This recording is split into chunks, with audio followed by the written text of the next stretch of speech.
Well, good evening, ladies and gentlemen. The internet's favorite film-centric list-making podcast is back once again. Wow, it's been a while since I've heard that intro. I'm Josh, joined as always by the other list maker master, Jen. Hey, of course, you can always blame it on me. Usually, I'm the one that was holding things up, and I'm sure that this time our little break was my fault. And sorry. I mean, ahead of time, I just proactively say sorry for 2024 if we're ever sort of late. It's probably my fault. Just blame it on me.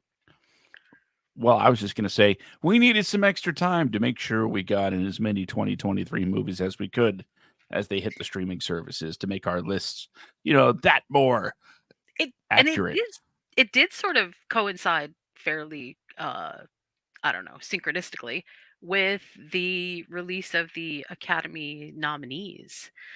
It And I'm did. happy to Yeah. say that most of my movies, one or two have some mentions, but most of my movies didn't even mention, there was no mention of them.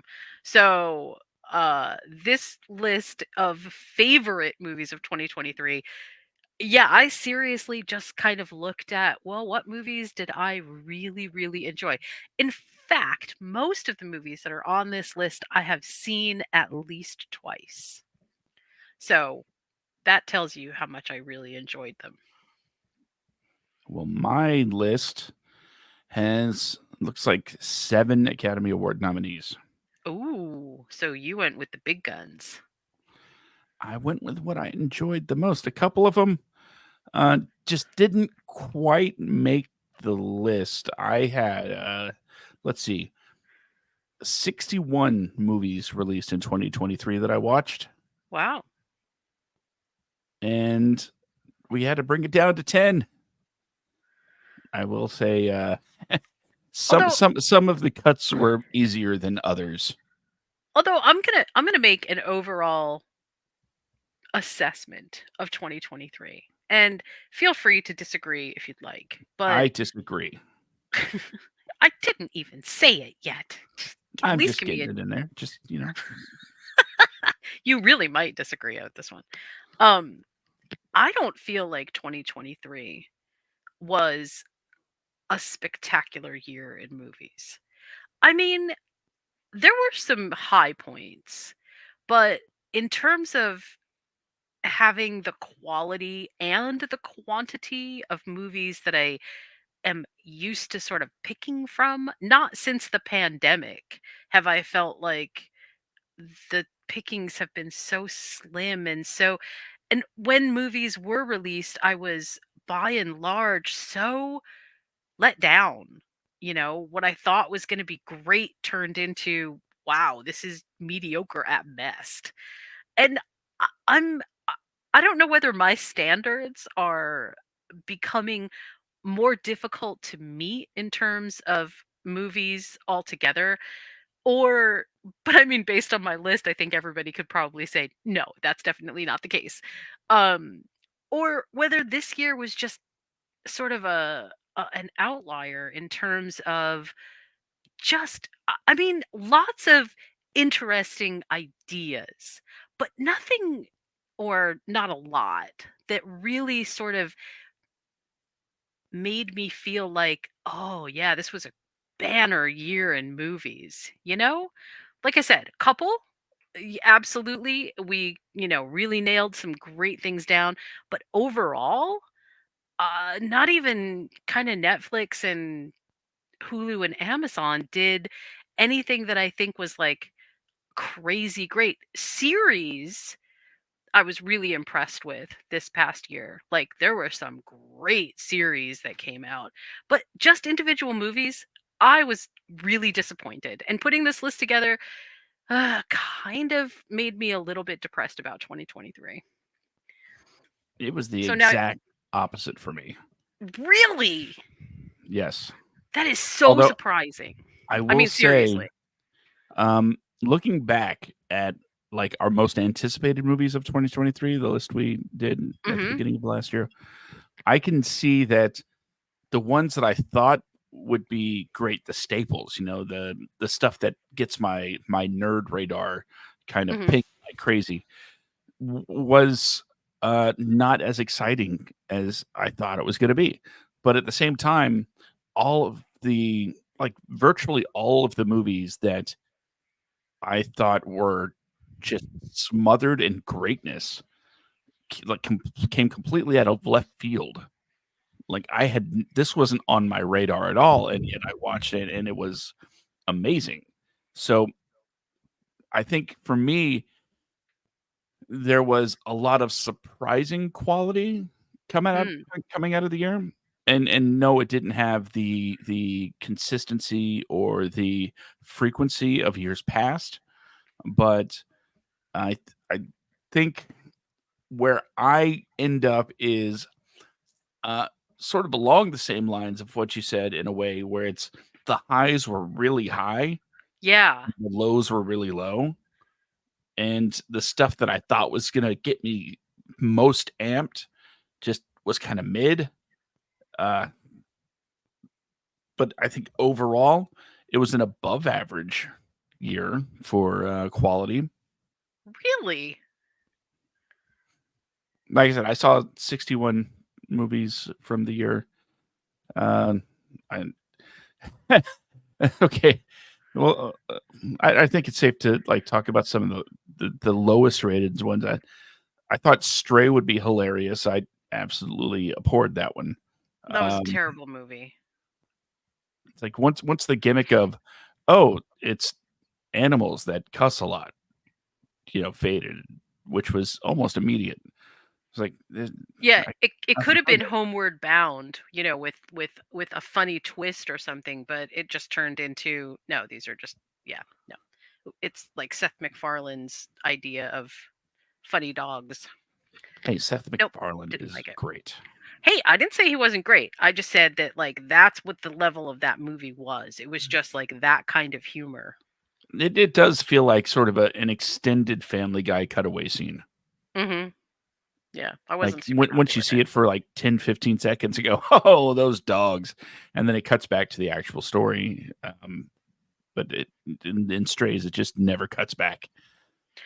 I was super excited for Knock at the Cabin, and it just fell flat on its face. And despite the fact this is without me even having sort of any expectations about the source material, right? Because I knew that they wouldn't stick with the source material. I knew that it probably just wasn't a possibility.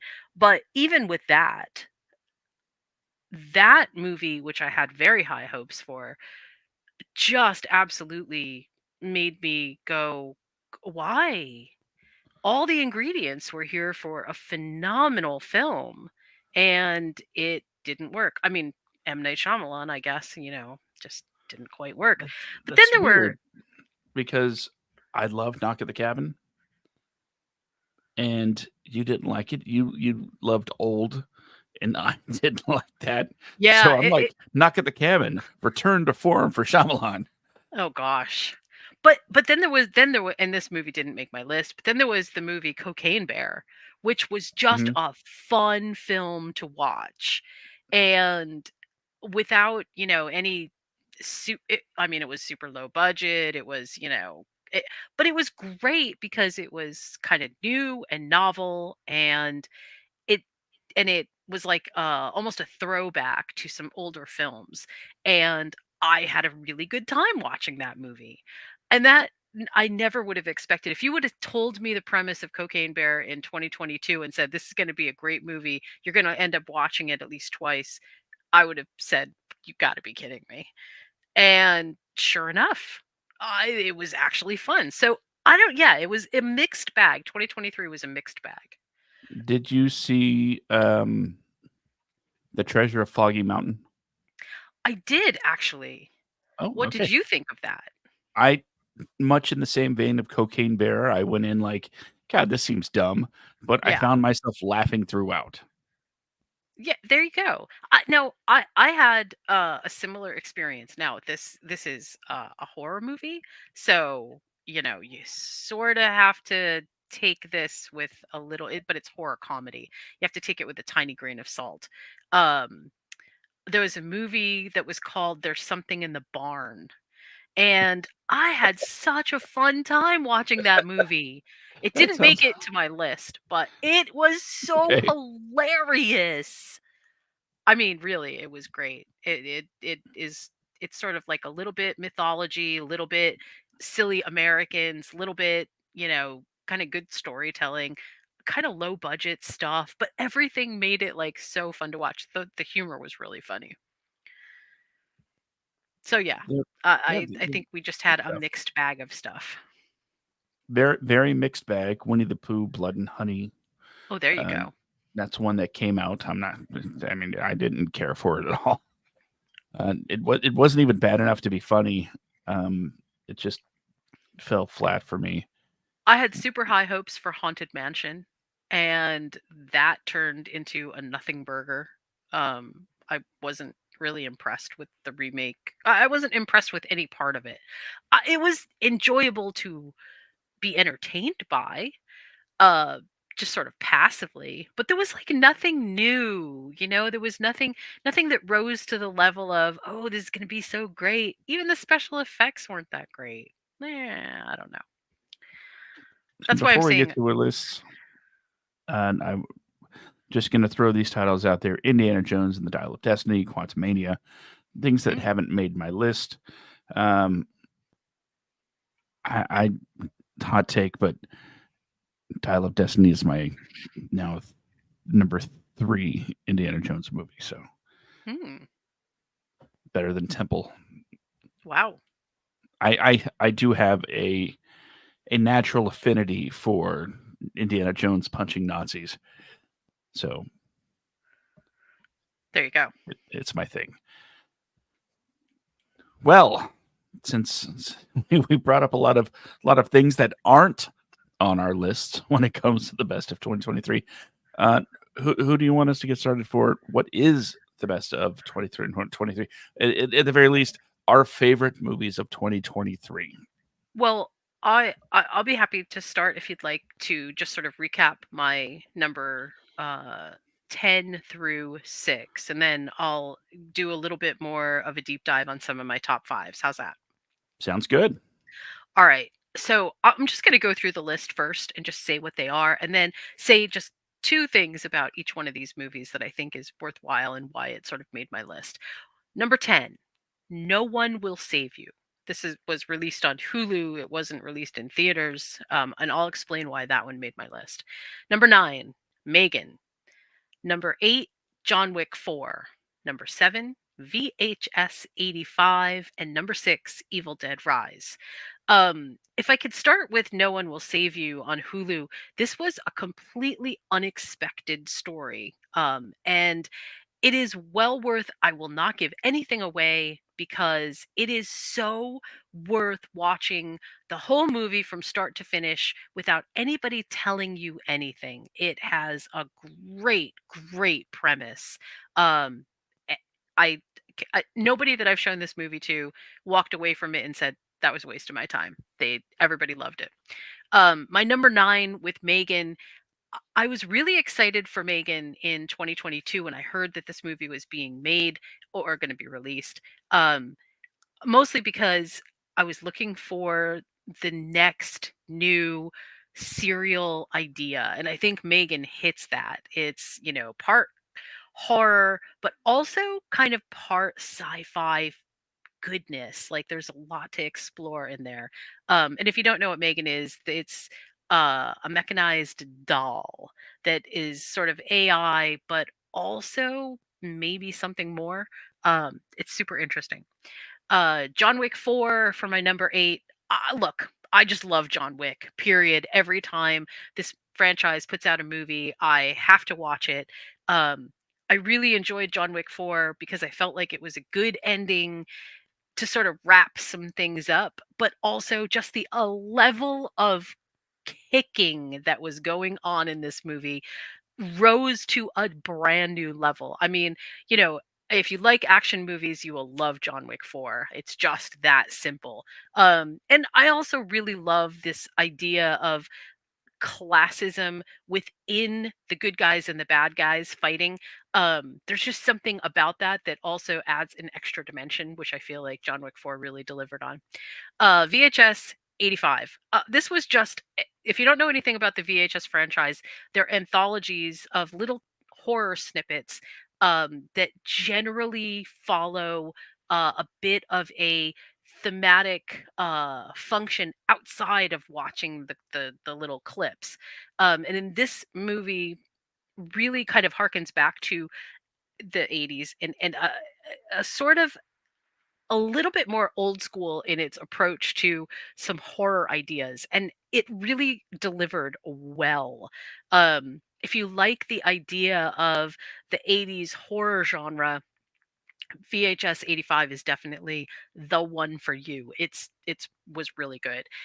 Evil Dead Rise, this almost made it higher on my list, but I had to kind of move some things around because I had really good stuff for my top 5. I was also really excited about Evil Dead Rise. I can't say that I think that Evil Dead Rise is like on par with all the other Evil Dead movies, but I had a great time watching it, and I think that it's a good jumping off point for a reboot of the franchise without Ash as the central character. And if Evil Dead is going to survive in the years and, storyteller uh iterations to come, it needs to change. And I think that they did a fairly good job of giving an open portal, if you will, for the Evil Dead franchise to continue. So I really had a good time with Evil Dead Rise. So those are my 10 to 6 movies. Super simple. But I think, honestly, the 10 to 6 movies, these movies sort of encapsulate also what I think 2023 was kind of all about: the return of some franchise, the establishment of what I think are definitely going to be some franchises, and a movie that just kind of came out of left field, surprised me. I never would have watched No One Will Save You unless I had just sort of been cruising around on Hulu and said, this looks good. Let's just see what it's about. So it feels to me like that's a 2023 in a nutshell. So that's it.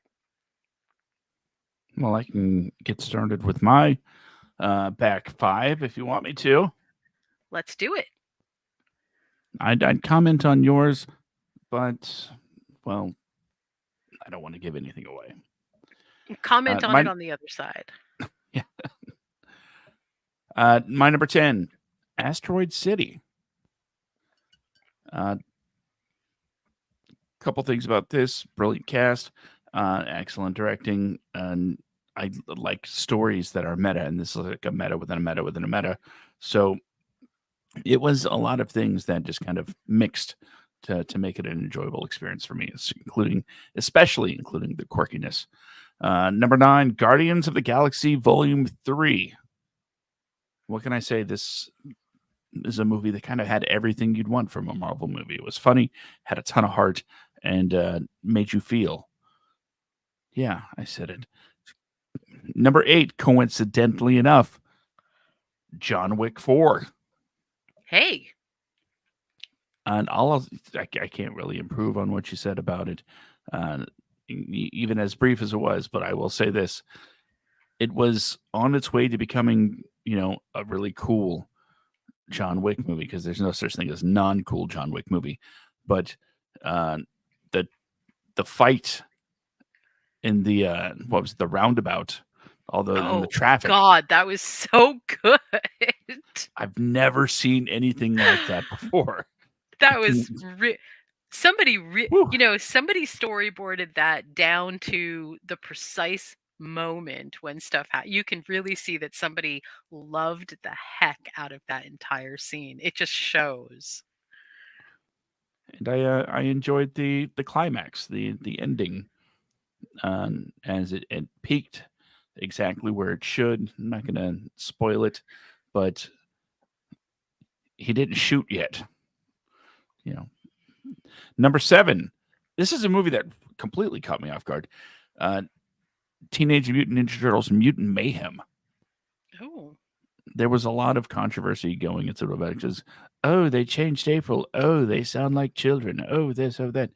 No, I think it was one of the first times that you get like a very honest depiction of teenagers, um, and the things they do, just prioritizing that over the whole ninja thing.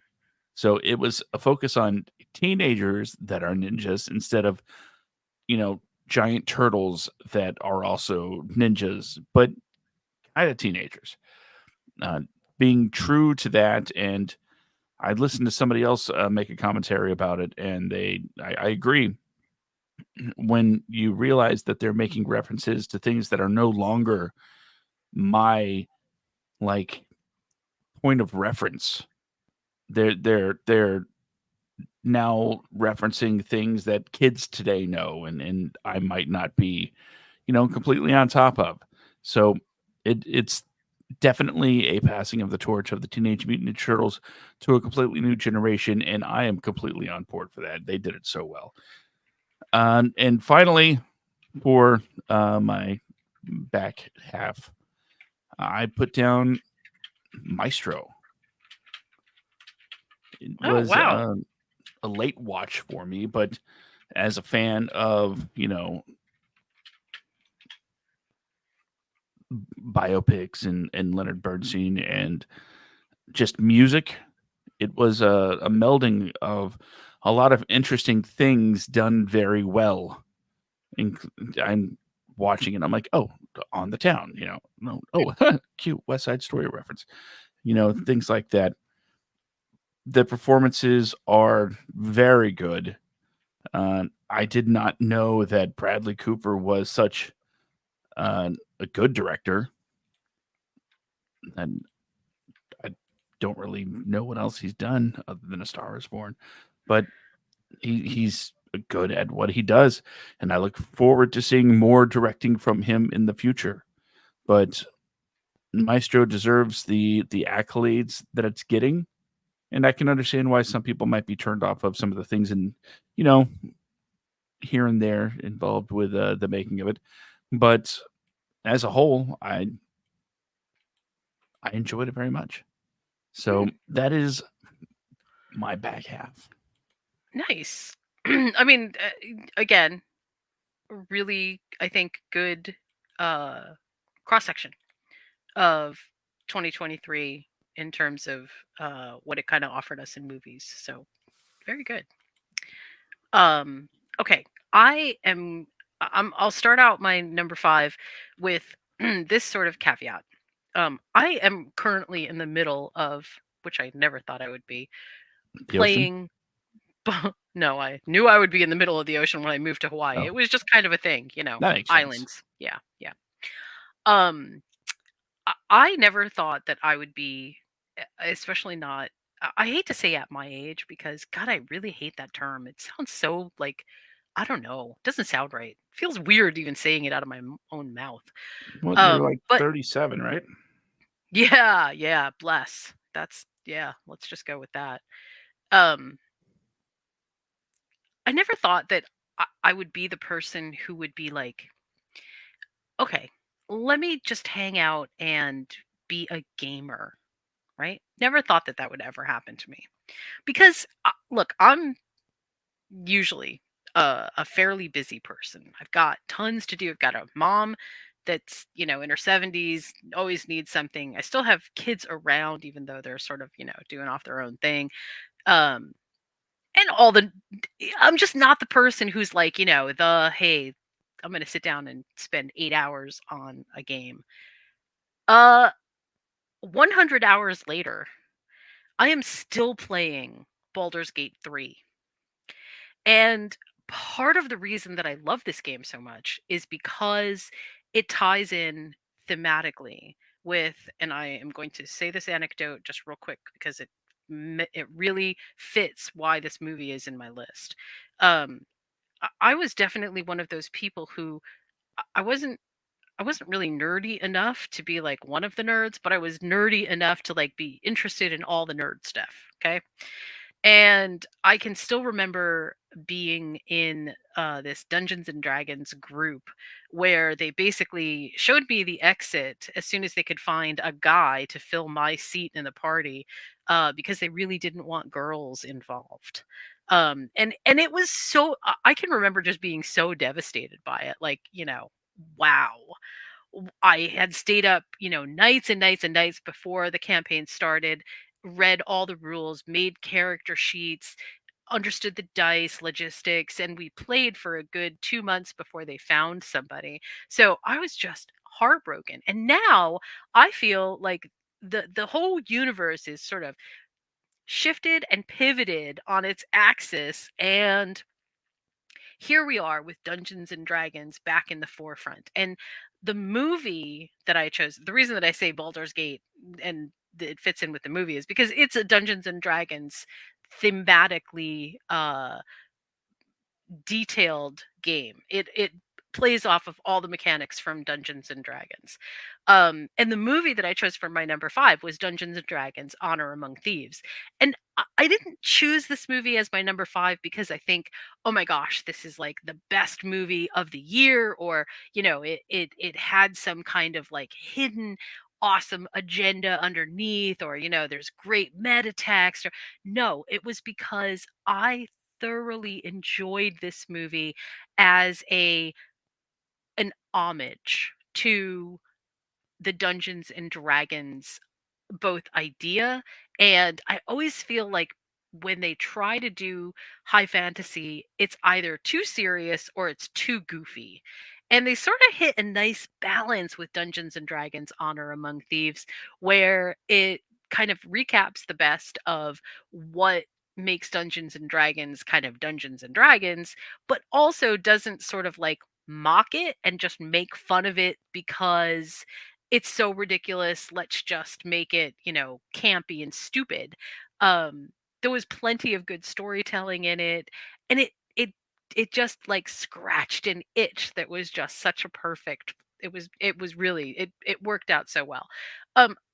Once again, in terms of favorite movies of 2023, this one it comes up way up on the list simply because it just made me so happy to see it, to experience it.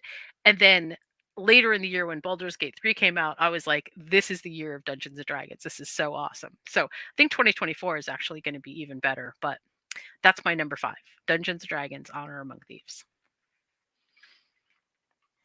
That was a very big surprise for me because I believe when we talked about it pre-release, my prediction was box office wise, it's not going anywhere because reasons, I guess. I don't know, like very formulaic and tropey. But then sitting down to watch it, and I was like, the trailers didn't really do justice to No. how original this actually is. Yep. And I ended up enjoying it very much. Not enough to put it on my top 10, but I enjoyed it very, very much. And in fact, when we complete the lists, if we have any time left, I wouldn't mind saying, hey, these were the close but no cigars that on any given day I might have changed and added to my top 10, maybe Oh, two or there you three of go. those. All right. So we're ready for my number 5. Ready for your number 5. All right, let the hate commence. Yeah, I'm Uh-oh. talking to you people out there because you're going to hear this and go, are you crazy? Number 5? Number 5? Yeah, I said number 5. Number 5 from Christopher Nolan, Oppenheimer. Well, I know for be why would that be why would that be bad? Because it didn't make it to because number 1? because people have it on their short list of this is the greatest movie.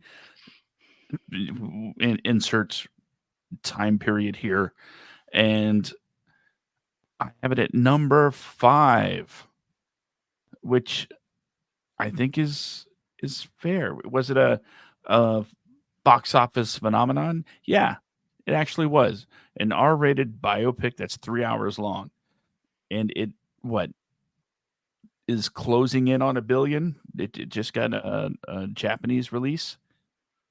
So yeah, it's it's a thing. But I mean, spoiler alert, it didn't even make it to my list. oh, oh, Yeah. okay. So that's gonna take a lot of a lot of the hate mail away from me. Deflect.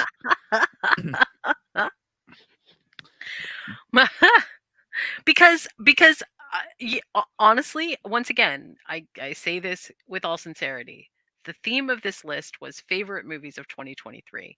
And while I recognize that Oppenheimer is an amazing film and really reflects some astounding cinematic values, including storytelling, it really isn't the kind of movie that I can sit and watch two, three, four times.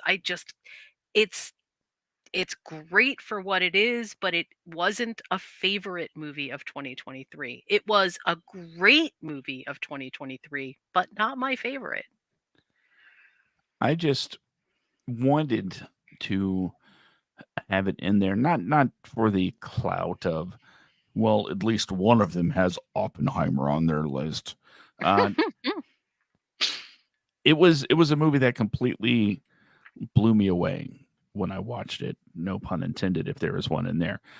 The thing is, I was so surprised by how the whole movie played out. I was like, Christopher Nolan, how is he going to do just a biopic?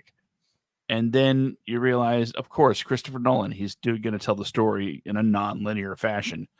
Duh, I should have realized that, as soon as I saw who was directing it. And then to keep my interest, and maybe it's just me, I love a good courtroom drama. We got some sort of um, legal issues presented, and then just the story of the man, and watching the science and seeing Einstein, just all of these elements came together for me to culminate in a moment that really, honestly, it's a biopic with a twist ending. That's all I Hmm. can say. It, Yep. it had a twist, not just one but two, and it made you go, "Wait, what? How, what? What? This this was the plan? This wow!" And for a subject that is, sort of well documented, the creation of the atomic bomb, you wouldn't think that things could surprise you as far as the story goes, as far as results of things. But going into reasons decisions were made, and then reasons why things played out the way they did, and then revealing the motivations behind everything, it it was shocking to me. And we could talk about the cinematography and the performances. That's something for the Academy to consider. They have, there are literally hundreds of other shows dedicated to that. No, not really. There's only two podcasts in the world. This is one of them. And all I can say is this was a movie that was very much enjoyable. And will I watch it again? It might be one of those things where at some point I'm like, you know what, I got to watch that again. Maybe it'll be one of those movies where I catch it on the next re-release, so I can actually watch it in IMAX rather than seeing this amazing production just on my TV. Because I originally saw it in the fake IMAX, because there's not really anybody's in anywhere to see true IMAX around here. Long story short, Oppenheimer made my top five at number five, and I think it deserves all of the accolades it gets. So there we go. I'm glad you chose it for your list because it does. I mean, it definitely deserved some recognition Like I said, it just wasn't one of my favorites. But you know what was one of my favorites, which made your lower list, and this made my top list, is Guardians of the Oh, Galaxy Volume 3. oh, you liked Guardians of the Guardians more than I did. That's wow. I That's sorry. I'm did. I surprised. did. I did. I did. First of all, this has been a many year love affair. I didn't start out loving Guardians of the Galaxy. I thought it was quirky and fun, and I loved how sort of irreverent the Guardians were, even as they tie into the Marvel Galaxy. Like it added such both humor and a nice layer of don't take everything so seriously dimension, which I really, really enjoyed. And then you get the Guardians of the Galaxy all by themselves, and yeah, they actually take off all by themselves. And I have the characters here have they've endeared themselves so much to me that by the time that we got to volume 3, I was really invested in who they were, what they were doing, why any of these things were so important. And I just yeah, it really snuck up on me. Not only is the soundtrack for this movie really excellent, but it's everything is so well timed in this movie that it is a joy to watch. It feels like hanging out with old friends, number 1. Number 2, there is this sense of completion by the time that you're at the end of this movie, which does not it feels good. Like we're moving on, but we're also kind of closing some gaps that needed to be closed. We're giving characters a chance to kind of move on, do things differently. Um, we're giving the dog a central spotlight. I don't know. There's so many good things about Guardians of the Galaxy Volume 3 that just made me happy. And sitting down to watch this movie was, I think, one of the most sort of unexpected joys that I had.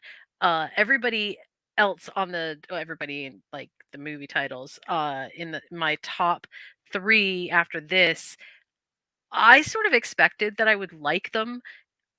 Maybe not as much as I actually ended up liking them, but I kind of had an idea that I would like it. Guardians of the Galaxy kind of, despite the fact that was super excited about there being a volume 3, I really, if you would have asked me in 2022, what are your expectations? They would have been a lot more muted than the movie ended up sort of being for me. So yeah, so Guardians of the Galaxy made it to my number 4. One again for being so familiar, nicely familiar, but not in a way that was like repetitious or the story was new and novel. But we get so much more dimension out of the characters. So I really liked it. I thought it was great. So Guardians of the Galaxy gets my number 4. I'm still trying to process that Jen put the Guardians movie above what I put it above. It's It's kind of amazing too because I have Dungeons and Dragons and then Guardians of the Galaxy like back to back. So, you know,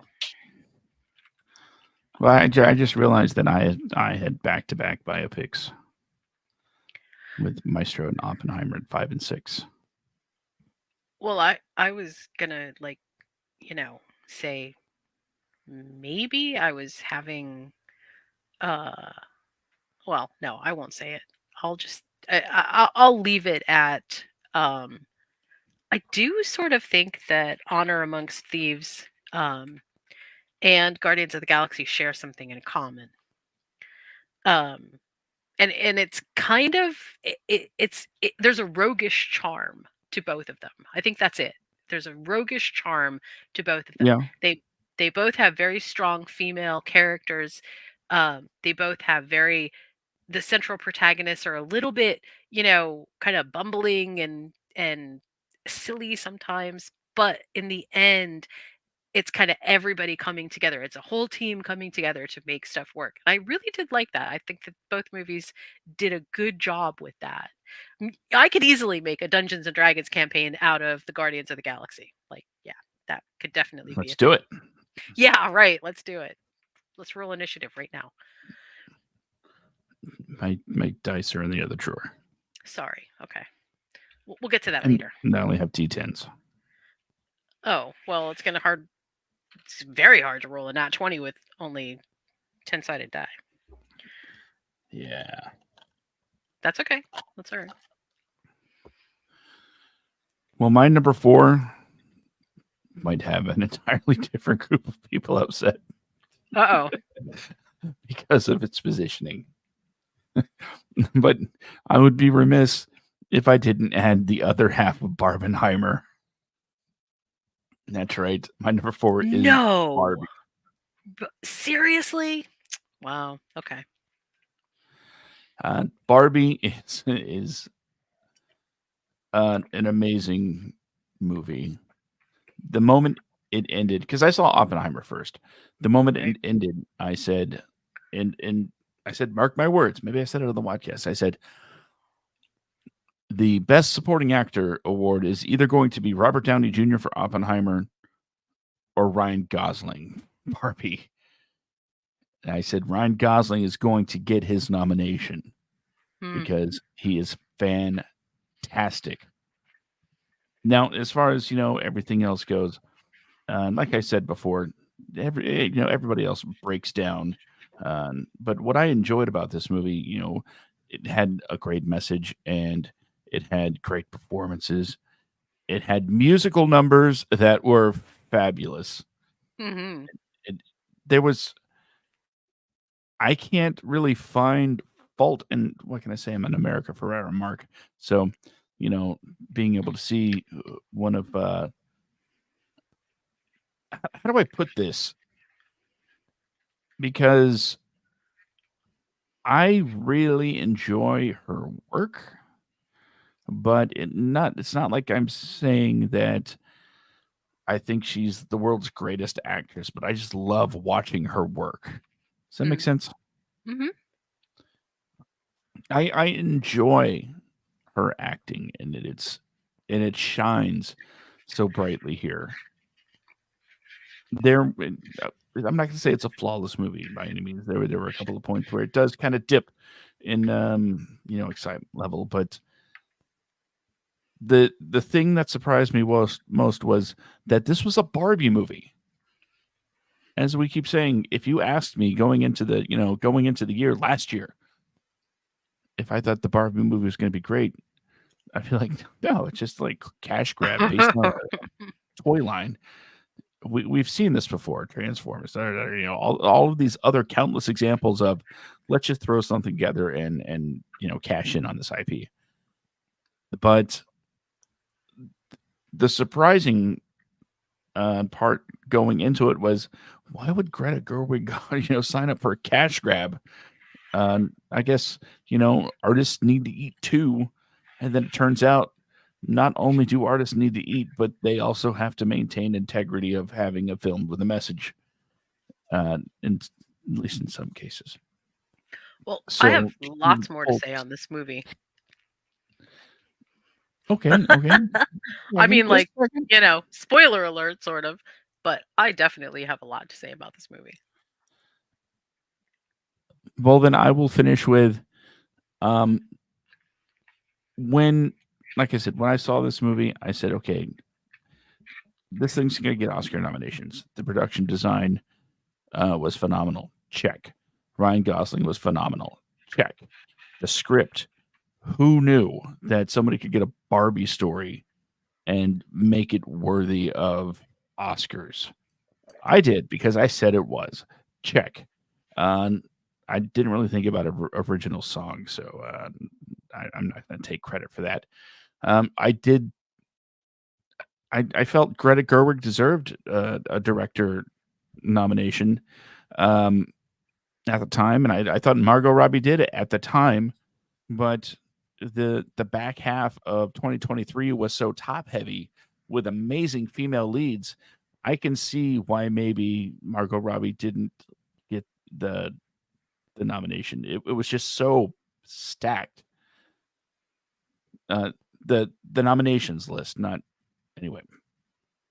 So Barbie's my number 4. It is wonderful. Everybody should see it. and enjoy it.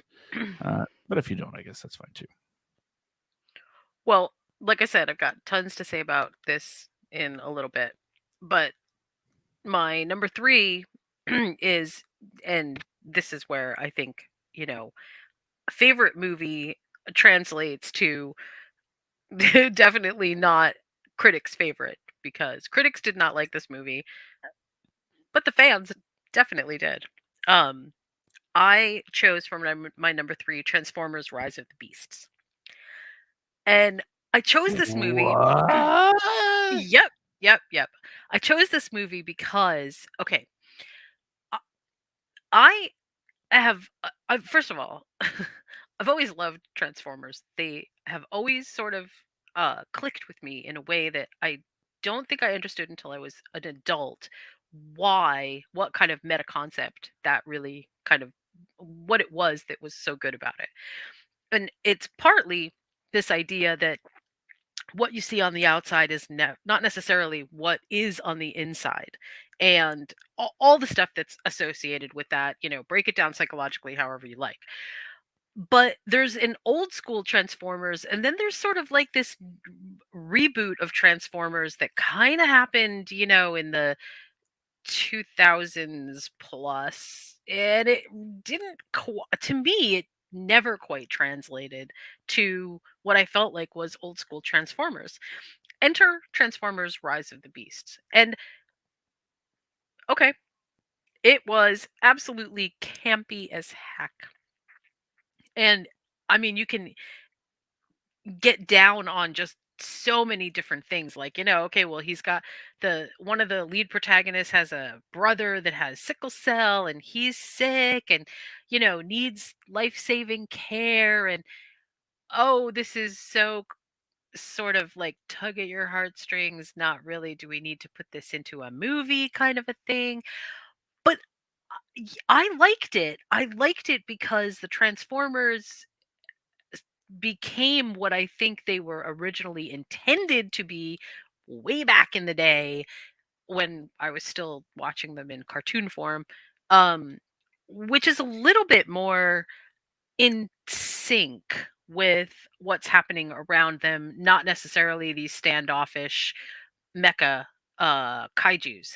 And I feel like Michael Bay kind of turned a weird corner with Transformers, where it looked spectacular, but the Transformers lost their spark. Pardon the pun. Uh, and it Boo. never it never made me happy. It never made me feel like I was connected to this franchise that I used to love. And then this movie comes around, and all of a sudden I'm watching the cartoon aspect of Transformers played out in more cinema, in better cinema. And there's something that was satisfying about that. Something both nostalgically satisfying, but also just from an absolute sort of, yeah, this is the grassroots. You know how you were saying that Ninja Turtles kind of came out of nowhere for you and Yeah. made you feel, yeah, that's what Transformers did, right? I'm not saying that, like, Transformers is my all-time favorite franchise or anything, but I have this like nostalgic resonance with it. And when I saw this movie, I felt like, oh, okay, this is what I was missing. This is what the Michael Bay movies didn't have, a connection with people and the world and an environment. Not, yeah, I mean, it was a tiny bit preachy, but it wasn't preachy like I felt like, oh, this is the overarching meta concept. And it also didn't, I think also the other piece that made me happy was we removed a lot of the focus away from uh the government being, the worst of the worst of the worst, which, in most cases I would actually agree with. But I hate it when we pit the Transformers against basically organized everything, because it doesn't it feels so off. Like, I get it. I guess I kind of understand like why you'd want to tell a story like that, but it never seems to be satisfying in the end. It's always going to be there. There's always going to be, you know, big state. There's always going to be these things that how do you hide these giant mecha devices? Like it starts feeling less and less not realistic, that's even the wrong word. It feels less and less plausible even within the own confines of its universe. And here we have the central villain is basically otherworldly, and it just freed up the story to be a little bit more authentic to the Transformers story, to the Transformers characters themselves, to tell the story rather than having to have like so many humans involved and so many layers of conspiracy. And it made me so much happier than I even anticipated, and it just absolutely became one of my favorite movies of 2023. So Transformers: Rise of the Beasts. I'm sorry, my mind is just in shock. I'm either devolving into, like, yeah, this is I've lowered my standards. I think I said this at the beginning. I've either lowered my standards or I've just found my comfort zone. I don't know which. Are you becoming the Josh? I don't think so. I don't think I'm quite there yet, but stay tuned. Could be. All right. Say your number three again. Transformers: Rise of the Beasts.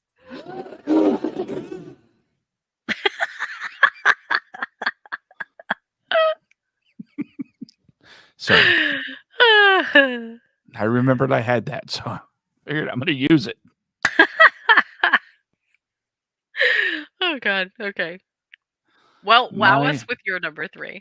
my number three should come as no surprise because it was one of my most anticipated movies, and it met expectations, possibly exceeded them a tad bit. Because after all, sequels don't usually follow up so well to the original. But I think this one came pretty darn close because my number three is Spider-Man Across the Spider-Verse. That almost made my list too. Yep. It's the idea that this animated Spider series with Miles Morales as the main focus seems to be turning out the best Spider-Man movies ever made. It's a shock to the system. Mm. I know people hold the Sam Raimi movies up on a pedestal, at least 2 out of 3. And you know what? I'm gonna throw down another hot take. I'm gonna say they don't hold up. Yeah, yeah. Watch some of the kids like Peter Parker's so creepy in those movies. Yeah, yeah, he is, isn't he? For the paper. Then proceeds to take pictures of Mary Jane for like 10 minutes, like some weirdo. They're supposed to be on a field trip. Pay attention, nerds. Anyway, I love Tom Holland as Spider Man. I love those movies, and you know what? Andrew Garfield. I think he's just great, great actor. Uh, yeah, great. I said, but it's these animated Spider Verse movies that give you so much. They put so much time, so much effort into these movies that could, as we've said before, be done very easily without any finesse. But for some reason, they really load up on great music. They hit you over the head with such immaculate art. It's not just animation. These are so many different art styles in this one movie, in that one chase scene, because every Spider-Man has a different style, has a different way of moving. Everything was done in such fine detail. I mean, Hobie, I think they said it took like 3 years to animate Wow. because it was just so it was just an amazing stylistic choice that they were committed to, and they followed through with it and delivered on almost every level you can imagine. I found myself falling in love with Spider-Man characters that I never heard of. Loved the fact that there was so much Scarlet Spider on screen. That was great. Loved it.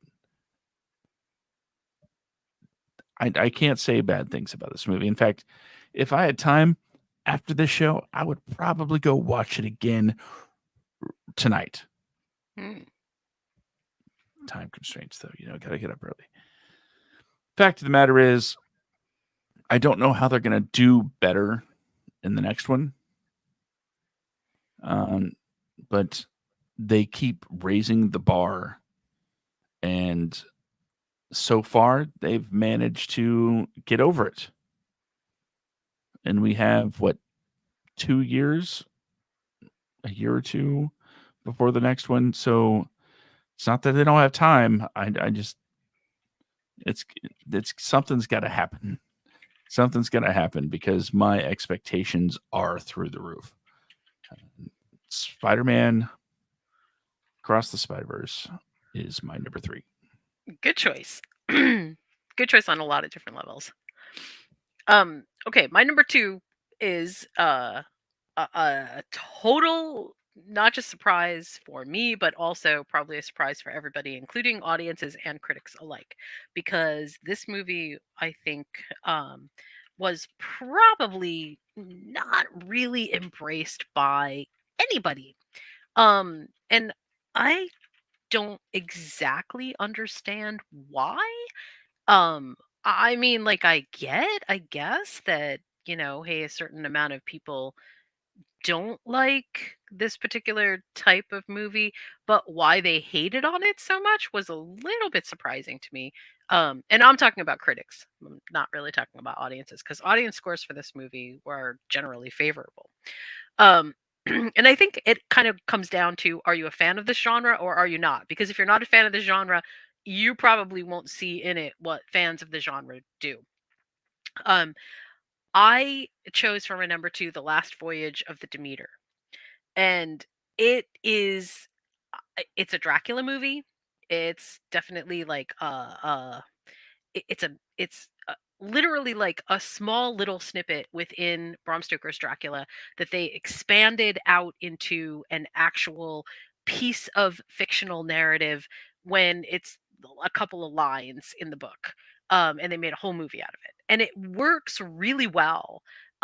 It's there is the the pacing is the only thing I think that's a little bit off, but I can forgive a lot of that because a lot of Dracula movies, a lot of movies about vampires in particular, are a bit slow paced in places. And that's to sort of add atmosphere and kind of do a little bit of world building. But because this takes place on a ship, the world building is fairly quick and easy and it's small. And the level of complexity that is happening from a storytelling standpoint is enormous, despite the fact that we have all of these just unbelievable constraints in terms of location, in terms of um, what physically can happen. I really liked this. I loved the fact that the vampire movie is not, dead and buried, which I was kind of afraid that that's what would happen. And I do really like the fact that we're not afraid to take another, bite of the apple of the monsters, of the, the like the universal monsters that sort of fit into this category. like Mummy and all that kind of stuff.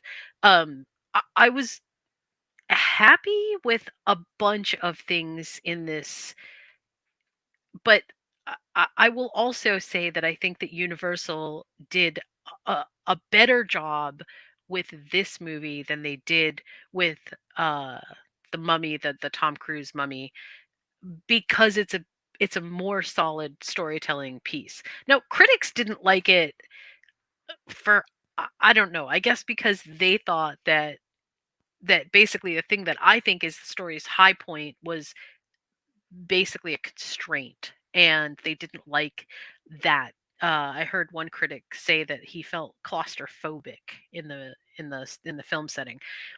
But I think that that actually added more tension than anything else, and it gave us a chance to get very close and personal with all of the principal characters, which is important later.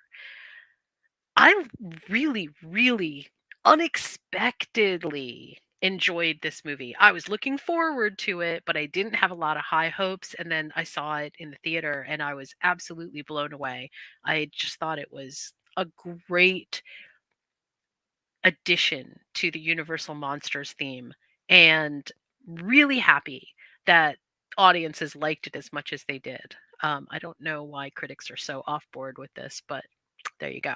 So, my number two, Last Voyage of the Demeter, a Dracula story, takes place at sea.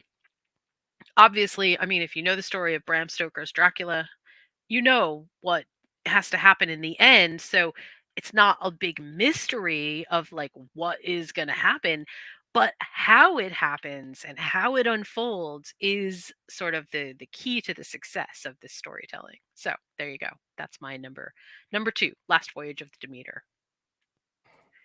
Okay, okay. I can't say I've seen it. Oh, really? You didn't see it? The best horror movie I saw this year was Oppenheimer. No. Okay. You didn't? Did you see Megan? Yes, yes, I did. Come on, that's I, that's definitely horror. but it's not scarier than the idea of nuclear annihilation. Um, no, maybe not, but yeah, you're genre bending just a little bit. Only a little, and that's Just the a scary little. part. Yeah, yeah. Yeah, I've seen a When few horror movies this year. yeah, oh, that's good. Did you see No One Will Save You? I did, I did. That's definitely that breaks a lot of genre rules too. It's many things actually. I think my favorite horror movie was probably Five Nights at Freddy's. Yeah, that almost made my list, but honestly, I liked the Nicolas Cage version of this movie way better. I did too, And it made me kind of sad. but there were two different, completely different um, executions of a similar theme. Yeah, and it also doesn't work off of the same source material. I mean, Willy's Wonderland with Nicolas Cage is definitely quite a bit different in terms of its inspired material. Um, Five Nights at Freddy's has its own lore attached to it because it comes Hmm. from yeah. So it's definitely very different. Plus, the cameos. Yeah, that Um, too. I knew some of the YouTubers in it because of my kids. So when you see the waiter's like, I don't know, it's just a theory, and you're like, I know that one. Right, right.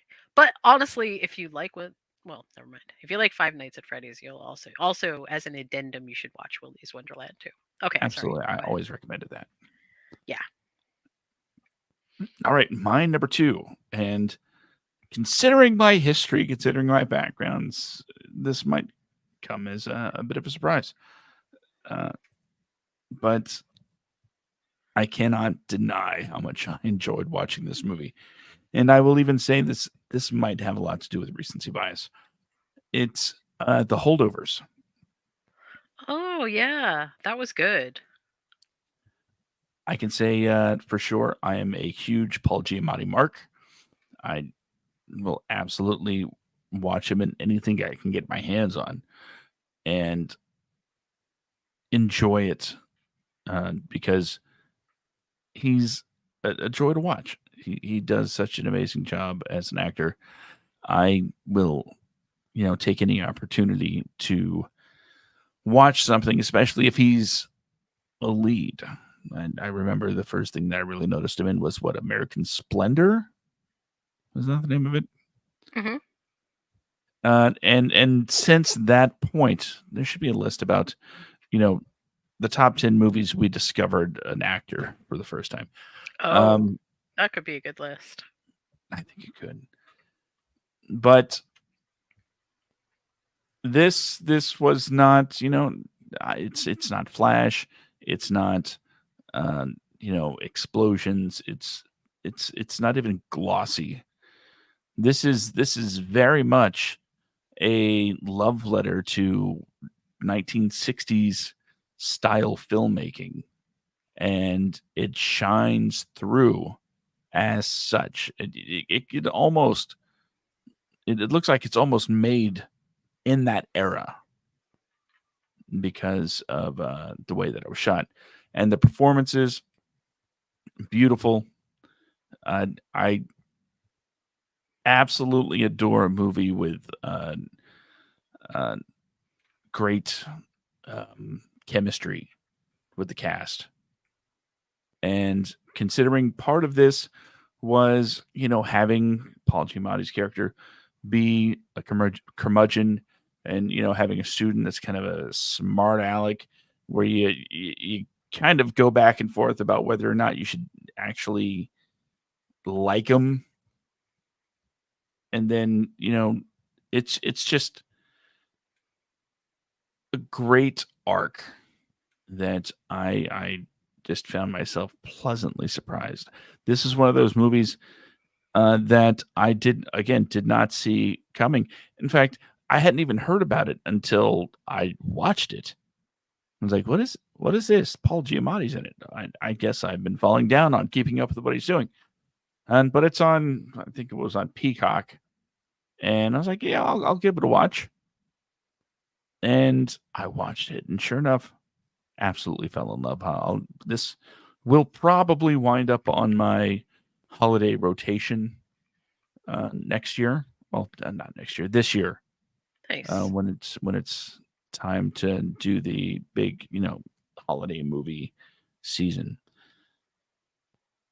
You won't find me saying a single negative thing about this movie because it's just splendid.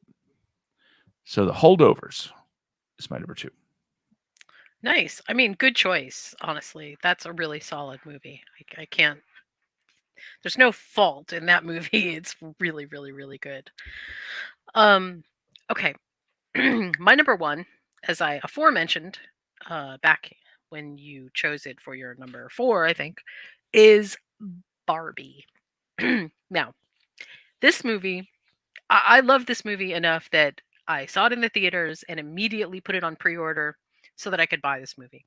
I bought it when it was like, I don't know, a ridiculous cost. I bought it both in streaming and I have a DVD copy just in case an asteroid hits the earth tomorrow and the one thing that I'm thinking about is entertainment and, not where my next meal is going to come from. But anyway, I digress. Barbie.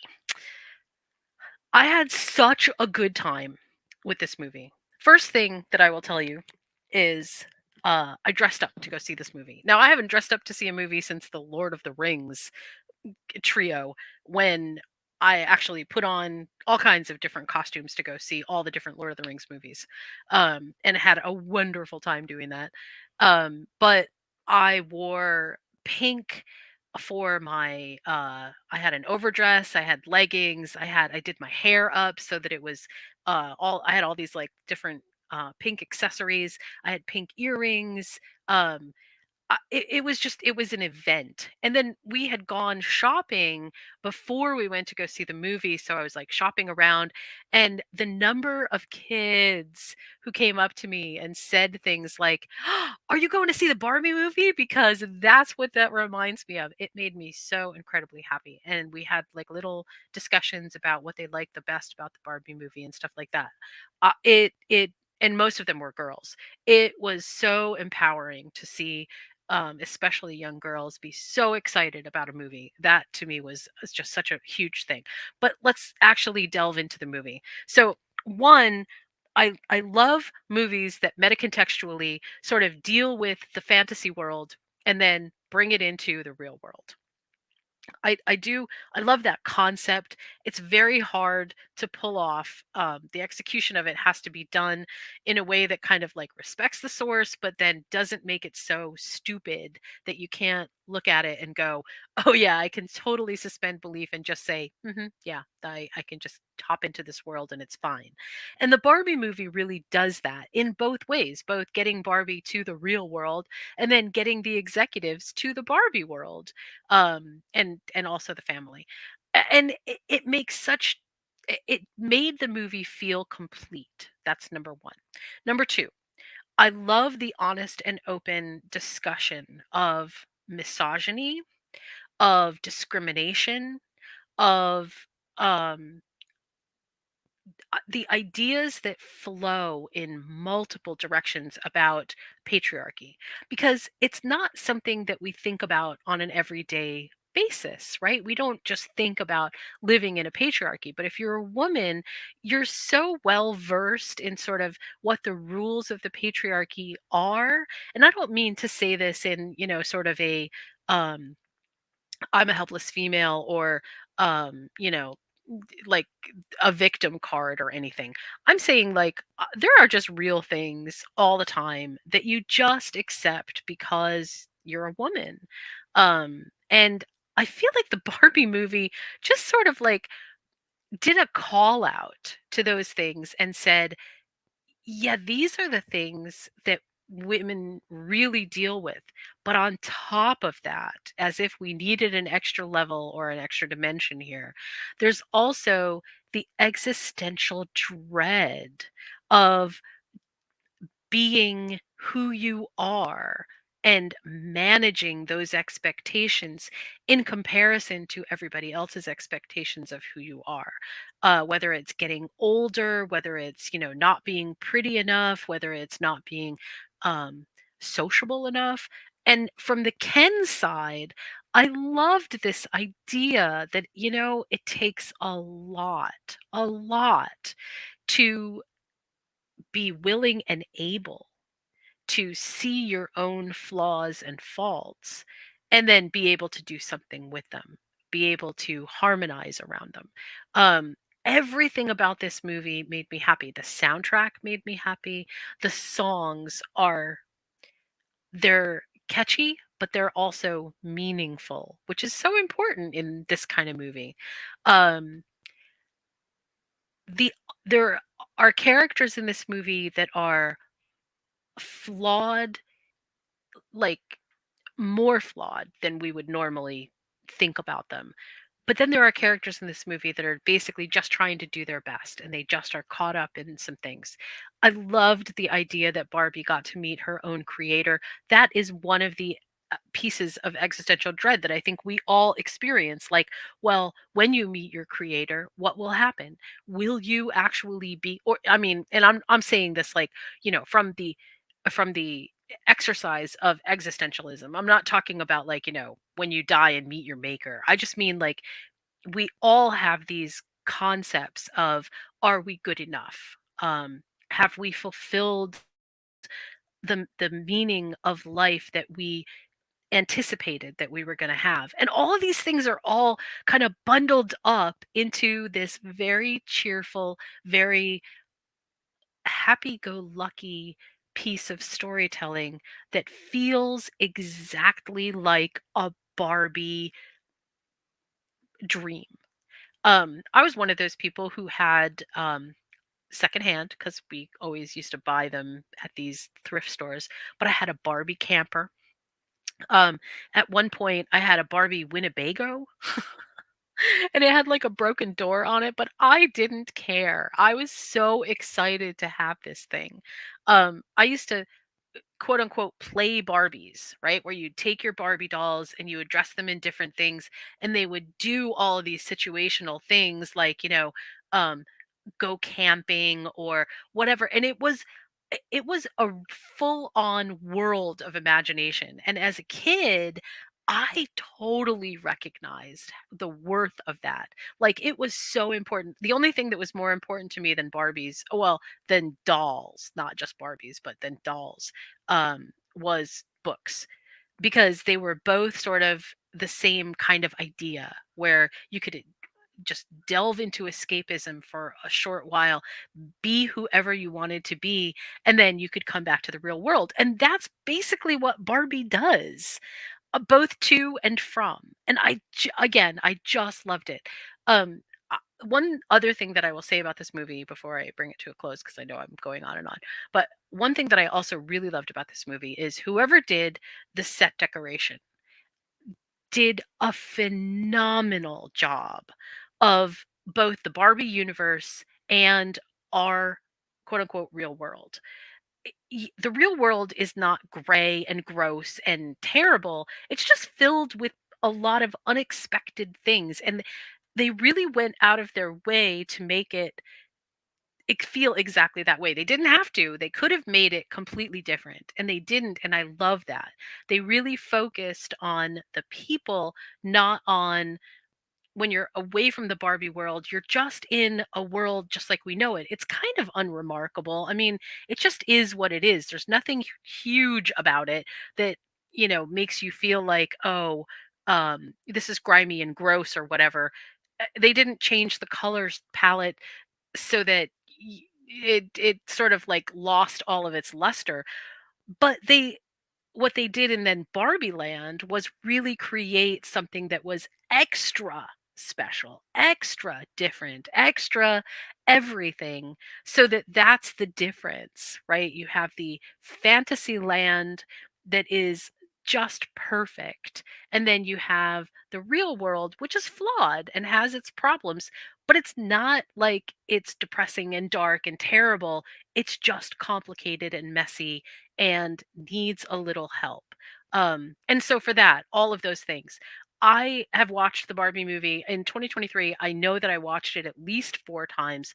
And then also, we went to go see it in the theater twice. So I can safely say that this was one of my favorite movies of 2023. I'm so excited that it got any mention from the Academy, but I will say that I was really disappointed that it didn't get more, and that more women involved in the Barbie movie didn't get the accolades that I really think that they did deserve. So, my number one is Barbie. And I'm sorry that that took so long. I just really wanted to say a bunch about this movie. Well, you know what? What? To be honest, when I found out the patriarchy wasn't about horses, I kind of lost interest. Aw.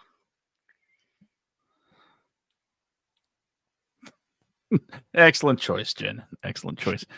As noted, the fact that I also put it on my list, but not at number one. That's okay. I'll forgive you this time. We'll have a discussion after the podcast. I do need to rewatch Barbie. I've had a hankering to rewatch it. So I'll It's probably end up doing that sometime this week. I feel like this is such a good movie for girls to watch, not because they're going to pull something away from it, like oh, this is what it's all about, but because it just gives girls this opportunity to admit, yeah, I'm in this boat. you know I don't feel like I'm as pretty as everybody else. I have all of these flaws and more, and somehow you can make that work. It is, you are who you are because of your flaws, not like embracing your flaws as part of who you are, not I'm not a good person because I have flaws. And I just think that that message is so incredibly important. And I realize that I am Knuff. There you are, Kenough. Yes, thank you. That works. And as weird as it is to say, I say it in a jokey manner, but sometimes even a fella's gotta hear when everything sucks, it's not you that is awful. It's sometimes it's okay to just be okay. Right. Right. Every it just seems like every facet of life you're expected to be great. Um, and I know that's sort of the not sort of but the message that's directed to um a targeted like female audience due to let's see, I was going to say decades and like no generations how about centuries Mm. of you know misogyny and things of that nature.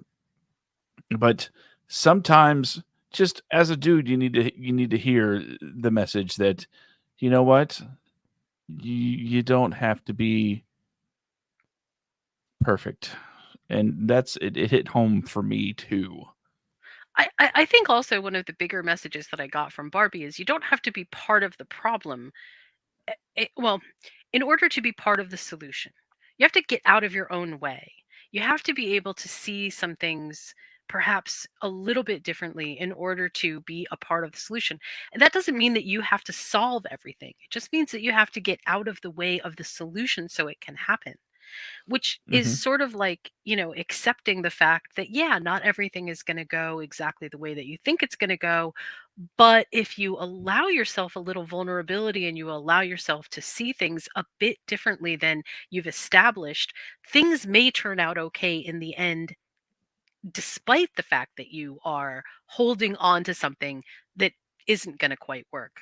Like I just I find a lot of this is sort of like directly from the way that a lot of people conduct themselves, which is, I'm afraid to let go of what I have had in my mind my whole life, because if I let it go, maybe it's going to change, and if it changes, maybe I'm not going to like it. But that's therein lies the paradox, and one of the things that Barbie really brings home, which is if you change, sometimes things can change inevitably for the better, but you have to allow yourself to be able to see them a little bit differently. So, yeah, all around, just a great message.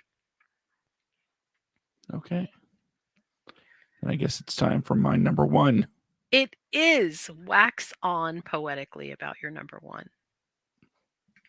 Well, remember when I said afterwards, if we have enough time, maybe do some honorable mentions? Yes. How about we throw in a couple right now? Okay.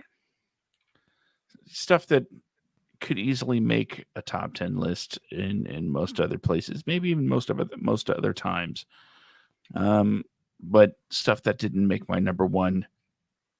I love the Super Mario Brothers movie. It Me too. was beautiful. I mean that literally. That it's such exquisite production. Uh, Loved it. The Killer. That was another movie I didn't hate at all. In fact, I loved it very much. Finally, a movie about a hitman that's not all about you know blowing up stuff. Uh, don't get me wrong. Love John Wick. It made my list, but much like John Wick hits differently than most uh, action oriented movies, this one hits even more differenter because it's not about the action at all. It's about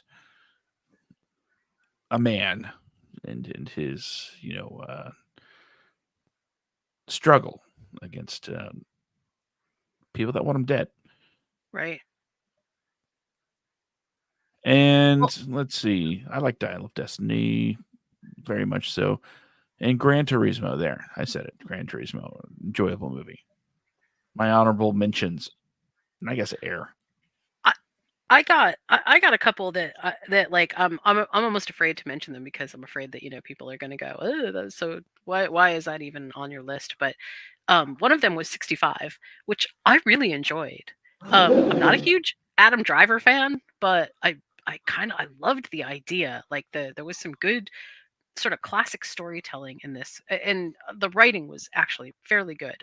The execution of it wasn't great, and it didn't land on my list for a good reason. But I do feel like it's worth mentioning. It definitely is worth a watch. Also, this is completely controversial, and I don't even care. Okay, Oh, I'm It getting didn't ready. make my list, but I absolutely applaud the Taylor Swift Eras Tour movie, and for a million reasons. One, I absolutely think that Taylor Swift is probably one of actually really is one of the most influential performers of the day. She just has she's just got a lot going on, and if she brings an entire generation of people into the music fold, where I feel like we have had some generational gaps, then Mhm. I am happy to see that. I am thrilled to see it. And I hope that that lives on. From a movie standpoint, it really is just like watching a concert. And kudos to whoever did the editing in that. It was really good. Um, but I think one of the honorable mentions that I feel like always sort of it slips through the cracks for me because I'm of two minds about this. I loved it, but I also felt like, oh my gosh, this is so complicated. I don't even know how to deconstruct it yet. Saltburn. Um, it is. It is the only thing I can say. I don't want to give anything away, okay? But I will say that this movie changed me in some way. Like I watched it and then I started feeling different about things. And that is so rare. I don't normally feel like entertainment does that. But this movie did. And it's good. I mean, it is peak level, let's call it thriller comedy. And the two of those things are definitely hard to kind of put together, but this really works. And that I think it's definitely worth an honorable mention. Absolutely.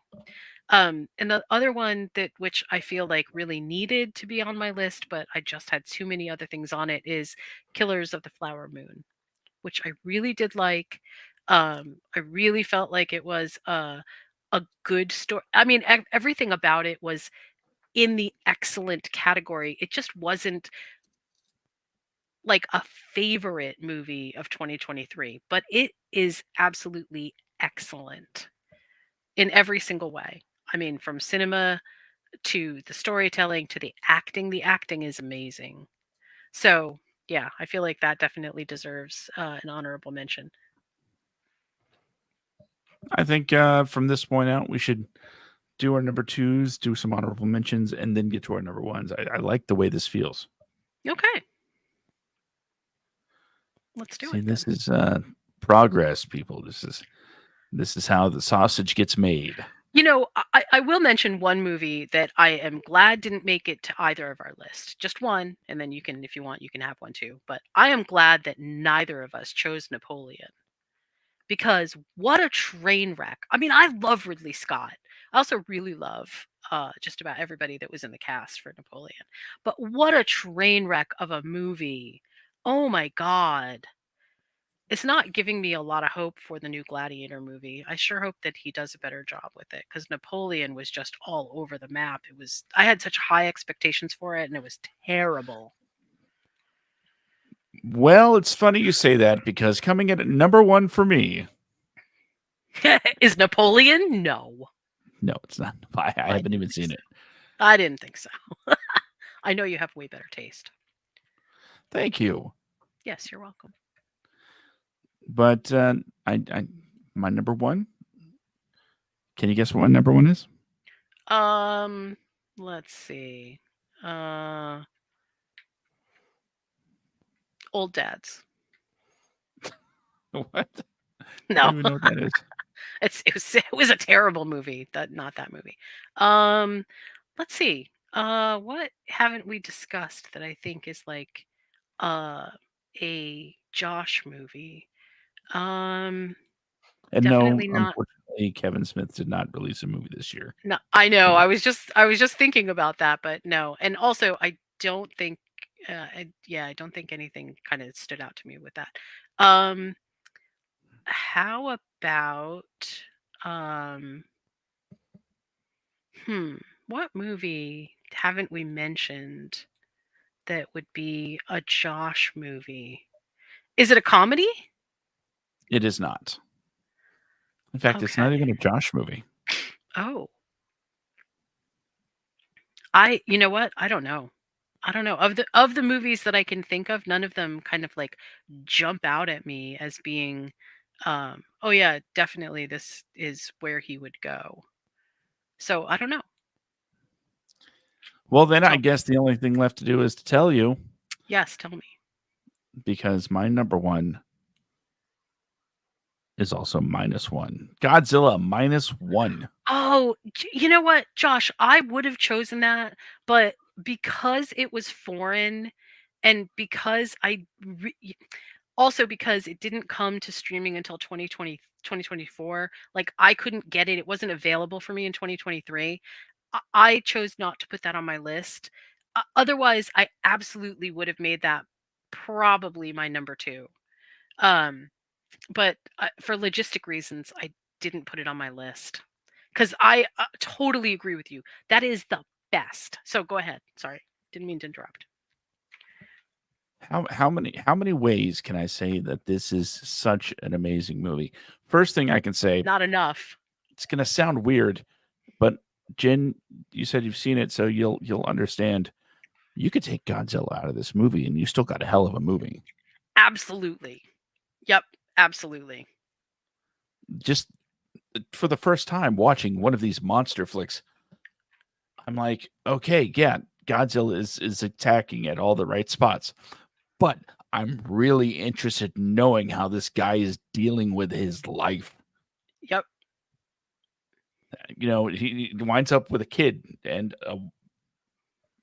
well, a roommate, and has to deal with honor situations, and it's like it opens up like right at the close of World War II, and dude's a kamikaze pilot that didn't kamikaze, and I get little bit of spoiler stuff, but that's for like the first 5 minutes, so I don't feel too bad. Um, but the fact that you have this intricate human story that is so compelling that Because n- i- i- I, I, sorry, I shouldn't interrupt you. I just get so that's right. excited about this. Well, like, you got this such a compelling human element that you're not just going, okay, when's Godzilla going to attack? When are we going to see the destruction? Because when it comes to the and not to make this a whole country thing, but when it comes to the American versions of these things, that's it's destruction porn. That's basically what you're signing up for. This you of course you want to see the special effects driven destruction, but at the same time you're also eager to get back to the dialogue, to get back to these people that are trying to not only figure out where they fit into the world and what they're supposed to do after losing a freaking war, after having their cities uh, bombed with A bombs, but also now there's a giant freaking lizard. And like I said, take out Godzilla, you have an amazing human interest story that stands on its own. And honestly, it was the first time I walked out and said that was the best movie of the year. Hmm. And quite frankly, when it comes to, people talking about snubs and Oscars, it got a best visual effects nod. Cool. But with 10 spots for best picture, and you couldn't wrangle up enough support for just one of those slots. Okay, fine, fine, fine. But no nomination for best international film? What? it's just a shame. It is a shame because this people see Godzilla as a genre film, and it's sci-fi. It's monsters. It doesn't deserve you know recognition for storytelling. It's like, no, this is great film. This is great cinema. Not and this is pardon the expression, but this is also artsy fartsy. So yeah, it's got everything going for it. And you're like, well, I guess it looked nice. No, no, no. That is an absolute shame. Shame on anybody that did not support this enough to get it on the recognition that it so rightfully deserves by being uh, one of the best told stories of not just last year, but any year, because it stands up for itself on every level. Go ahead, Jen. Well, I was gonna say that one of the reasons that I really like this is because it brings the Godzilla franchise back to sort of some roots. And I it's difficult because I have a love for all the monster movies. Creature features are like one of my most favorite genre type of movies to watch, and I'll watch terrible movies with creatures in them because I just love them. But Godzilla really always has had a special place in my heart. I'll even watch the Godzuki version of Godzilla. But in this movie, we get back to the idea of that Godzilla is this wide metaphor for the horror of war. And that's how he originally arose in the first place. And much like war feels senseless and the devastation feels overwhelming, and it doesn't feel like there is a purpose or a, it just feels incredibly chaotic, and that's Godzilla.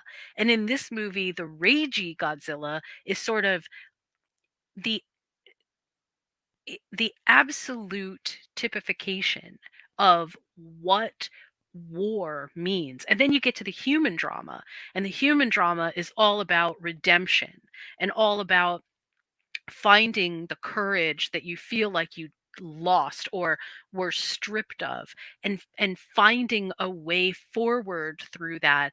And it just so happens that the kaiju is the method by which you regain your footing, find your ability to be courageous once more. But it's all done in the backdrop of post World War II. And because of that, it feels as if it kind of has its roots back. Like it has its, um, these are the tendrils that make original kaiju movies so good. Of course, it's about the monsters, but it always has to be about the people too, because the people make the movie interesting. One of my favorite Godzilla movies to watch is the Mothra movies. And yes, it's great to watch Godzilla and Mothra, and yes, there's all that, but it's because there's so many people involved. There's actual interest in what's happening. And I mean, that's not the greatest well told story, but this story gets to that. Why are people important? People are important because they have their own identities, they have their own redemption arcs, they have their own story capacity. And it's not just the kaijus that are at the center. The kaijus are the catalyst. And that's what I feel like the good Godzilla movie, including this one, is. He's the catalyst for all these different changes, for all these different realizations and reconciliations and understandings. And it makes so much goodness in the story. Absolutely loved this movie. Um, it satisfied so many of my wants in a Godzilla movie. Like when I watched Godzilla versus King Kong, I thought it was going to be something much different than it was. And I was like really actually kind of sad that they turned Godzilla into this sort of uh sentient emotional being, because I don't feel like that's what Godzilla is. And this sort of brings it back to, no, he's a kaiju, but he's a kaiju. He's not a primate. He's not a he's a he is Godzilla is a concept more than anything else. And if you let the concept run, what you get is it's the world against the chaos, against the destruction.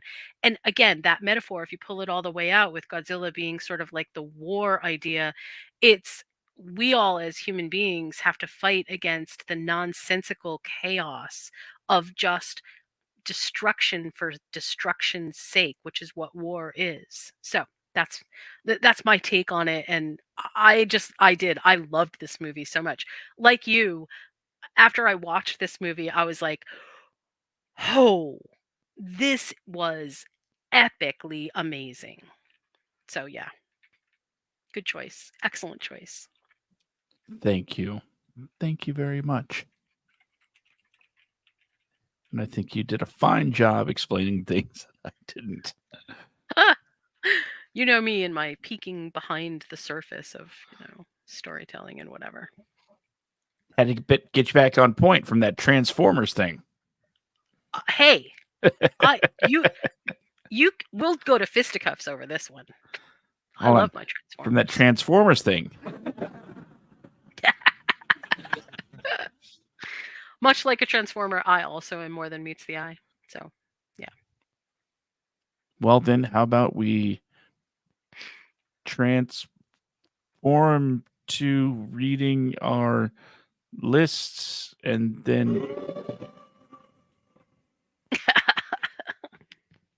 How about All we right. recap and I'll start us off. That way, when you finish off yours, you can give us our homework. Sounds like a plan. All right, for the best, and by best we mean favorite movies of 2023. My list breaks down as such: number 10, Asteroid City; number 9, Guardians of the Galaxy Volume 3; number 8, John Wick Chapter 4; number 7, Teenage Mutant Ninja Turtles Mutant Mayhem; number 6, Maestro; number 5, Oppenheimer; number 4, Barbie; number 3, Spider-Man Across the Spider-Verse; number 2, The Holdovers; and number 1, Godzilla -1. So I guess with the numbers that would make it Godzilla 0. So, One also, minus just so one. that everybody knows, Godzilla -1, I don't think it's streaming just yet. I am pretty sure that it's still only in theaters Yeah, because I I didn't haven't see it seen it. streaming anywhere. I haven't seen it uh on any streaming service. But I'm sure it will come soon. I just wanted to If make it's sure in people a knew that. theater near you, by all means, that is the um, Absolutely. best way to watch it. Yeah. And it's Yeah. being Watching re-released in black and white too. That's that is so cool. That is so cool. kind I of want to watch absolutely that. love it. Also, if you like the Godzilla movies, I just have to throw out a plug for this. Monarch Legacy of Monsters on Apple TV is really, really good. I mean, it's thoughtful. It's really unexpectedly delicious in terms of the monster aspect, but really kind of gets to the human drama underneath it. So I highly recommend it if you get a chance to watch it. Okay. What Okay, is your list? my list. Number 10, No One Will Save You. Number 9, Megan. Number 8, John Wick 4. Number 7, VHS 85. Number 6, Evil Dead Rise. Number 5, Dungeons and Dragons Honor Among Thieves. Number 4, Guardians of the Galaxy Volume 3. Number 3, most contentious, Transformers Rise of the Beast. Number 2, The Last Voyage of the Demeter. And number 1, Barbie. Okay, so for our homework this week, because I've been so inspired by the epic 100 hours of playing Baldur's Gate, I thought it would be fun to take a quick detour down the witches, warlocks, and wizards road and come up with a group of movies that deal with magic as its central sort of theme. So not just, has a little bit of magic in it, but really expands on the hey, I live in a universe where magic is possible and it has its own rules. Um not necessarily like, oh, there's some supernatural little things going on, but that there's real magic in the world. Um does that make sense? I think so. So So the magic theme, movies. yeah, right. So, but more than just like there's a little bit of magic, like oh, there's a couple of magic tricks. There's an established sense of magic in the world. Okay. Okay. Writing this down Maybe not and everybody does magic. Maybe there's like I said, witches, warlocks, and wizards, but we definitely have something established that allows magic to happen in this world.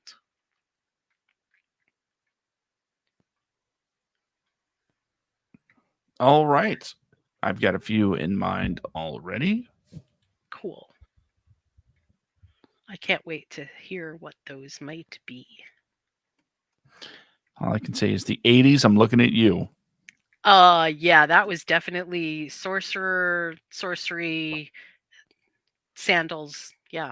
We got a lot of good movies out of the 80s that deal with good magic, like really good, interesting original concepts. And nowadays it does sort of feel like we've gotten a little bit stale. But there've been plenty of great movies that deal with magic, so I'm kind of excited to hear what you come up with. Well, you know what I would like to hear about? What would you like to hear about? Speaking of magic, how about that magic that we can create in the kitchen based on our favorite films and television shows? How about that? I didn't get to say it, but for Christmas in 2023, I got so many cookbooks from people that deal with all kinds of franchises and movies and sort of eclectic ideas around it. And I'm excited because I think 2024 is going to be a year of exploring some of those recipe books. So, kind of excited about it. But if you'd like to check out moviesandmeals.com, that is where we archive all of our favorite dishes that tie in thematically with movies or TV series. We've got lots of different ideas to kind of pull together a cool meal that represents your whatever it is that you're going to be watching that night. And hey, if you have any ideas, if you want a suggestion, email me, let me know. I'm always willing to come up with a little bit of a menu plan for you. So join me over at moviesandmeals.com. And I hear that there are some super interesting things that happened to the Wadcast over the past couple of weeks. What are they, Josh? Yes, super interesting things happened with the Like you were podcast. nominated and then Yeah, about that. about that. Well, yeah, I guess there's a portion of you that might not be aware of this. Okay, so towards the end of 2023, the Wadcast, one of the shows from Wadco Media, such as 221, was nominated to be Folio Weekly's Best of Jack's 2023 Best Podcast. To make it to the nominations, you had to finish in the top 5 in polling. We made it. We made it to the final list. We became finalists, and Yay. um, yeah, people voted. And at the end of the year, they tallied up the votes. And a couple of weeks ago, they let everybody know that the Wadcast is, in fact, not the best podcast in Jacksonville. But But we did come in third. So we yay. are the third best podcast in Jacksonville. For those of you unaware, Folio Weekly is a local paper, like an independent journalism deal. And so it's the paper for like the art crowd. You read about local goings on and has great sections dedicated to events and just very localized stuff. So it was genuinely an honor to be officially nominated, and of course to get third place is outstanding. Thanks to everybody that voted. And honestly, and I look at the people that finished in front of us. The second place finisher was uh, a Nicolas Cage fan podcast. Wow. I kind of wish I remember the name right now because you know what, I'll add a link in to like the Facebook page. So uh, it's worth checking out. The winners was a trivia podcast that is hosted by the hosts of our like top 40 radio station. Their morning show, they have a trivia podcast. So they have a pretty large voting audience. So nothing against them. I'm sure trivia is pretty cool. I love trivia. I go to trivia every week, and have a great time. So congrats to them for for being our betters, I guess. But I think the important thing is uh, from from their show to the Graybeard podcast to the bottom of the barrel podcast. If I remember, that's what it's called. All great people, just in general. So my hat goes off to them for doing the thing and making great content here in Duval. So I kind of wish I had this set up already. Instead, I'm just kind of winging it. So as I said, hats off to them. Good job. Good job. Good job, everybody. Good job, everybody. That doesn't sound right. There we go. Hats off to them. And all. Yeah. So next week we'll talk about magic movies. The Gathering? Oh, Movies and right. magic. Yeah, let's talk about Magic the Gathering. Actually, next week I'll let you know where I'm at with Baldur's Gate, and I'll give you an update. I'm already planning my next playthrough of this game, so that should tell you how good I think it is. I haven't even finished the first playthrough, and already planning on uh, generating a different kind of character. Um, it's so fun. I forgot how much gaming actually is, how much fun it actually is. I just finished Spider-Man 2. I gotta say, yeah, I know you're not there yet, but you will be eventually. This whole sort of quasi empty nest thing, it's turned out a lot better than I thought it was gonna. Like I thought it was gonna be so sad, and it wasn't. I was gonna find things to do and whatever. I am having the time of my life. So don't ever let anybody tell you, "Oh, this is gonna be a terrible time of your life." Just go through it and have a good time. Trust me, you'll find something. I rediscovered my love of gaming. Oh my gosh, it's amazing. What do you game on? PC? I do. Yeah, I game on Hmm. PC. We also we used to have a couple of different consoles, but we also play a bunch of games on my kid's Switch too. Like every once in a while, we'll just hang out and play Mario Party, and it's fun. We just have a good time. So you never know. You never know. Give it a try. You're never too old to game. I think that's the bottom line. Okay. Well, then let's wrap this up real quick.